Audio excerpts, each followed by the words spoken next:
PM Awas Yojana के लाभार्थी निकले रोहिंग्या और बांग्लादेशी। जी हां, आपने सही सुना। गाजियाबाद में डूडा अधिकारियों ने फर्जी दस्तावेजों के सहारे 70% से अधिक रोहिंग्या बांग्लादेशी घुसपैठियों को दिया पीएम आवास। यह आरोप लगाया है गाजियाबाद स्थित भाजपा के लूनी विधायक नंदकिशोर गुर्जर ने। इस बाबत जिलाधिकारी को लिखे पत्र में उन्होंने आरोप लगाया है कि डूडा अधिकारियों ने रिश्वत लेकर फर्जी दस्तावेजों के सहारे रोहिंग्या और बांग्लादेशी घुसपैठियों को प्रधानमंत्री आवास योजना का लाभ दिया है। अपने पत्र में उन्होंने कहा है कि पिछले 4 साल में 70% से अधिक बांग्लादेशी और रोहिंग्या घुसपैठियों को आवास आवंटित किए गए हैं। विभाग से मंगाए गए 4.5 साल के आंकड़ों से इसका खुलासा हुआ है। विभाग के अधिकारियों ने मोटी रिश्वत लेकर कूटरचित तरीके से दस्तावेजों के सहारे इन लोगों को योजनाओं का लाभ दिया है।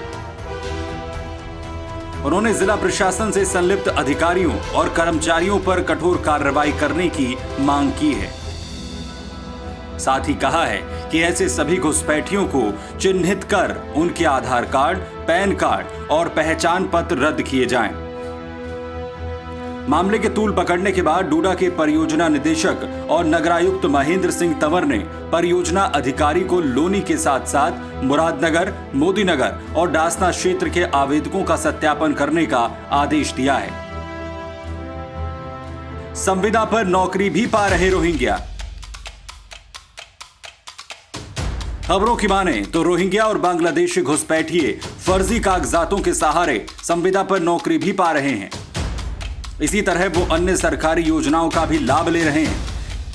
इस पूरे काम में सरकारी कर्मचारियों, अधिकारियों की मिलीभगत होती है, जो रिश्वत लेकर इनके काम को आसान बना देते हैं, जबकि स्थानीय लोगों के आवेदनों में खामी निकालकर उन्हें निरस्त कर दिया जाता है।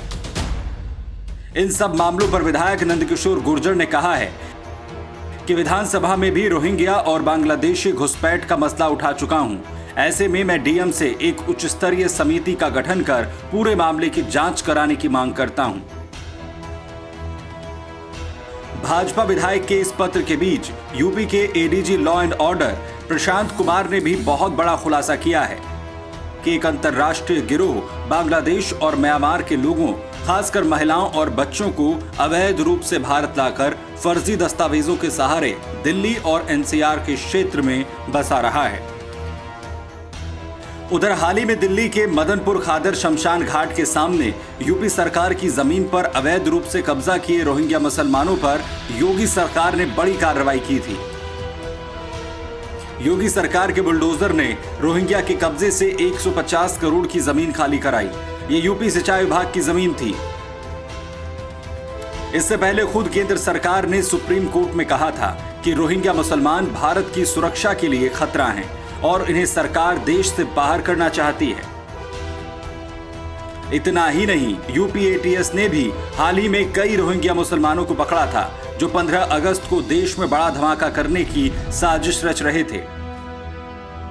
इसी से आप अंदाजा लगा सकते हैं कि रोहिंग्या मुसलमान देश के लिए कितना बड़ा खतरा है और उससे भी बड़ा खतरा बन सकते हैं।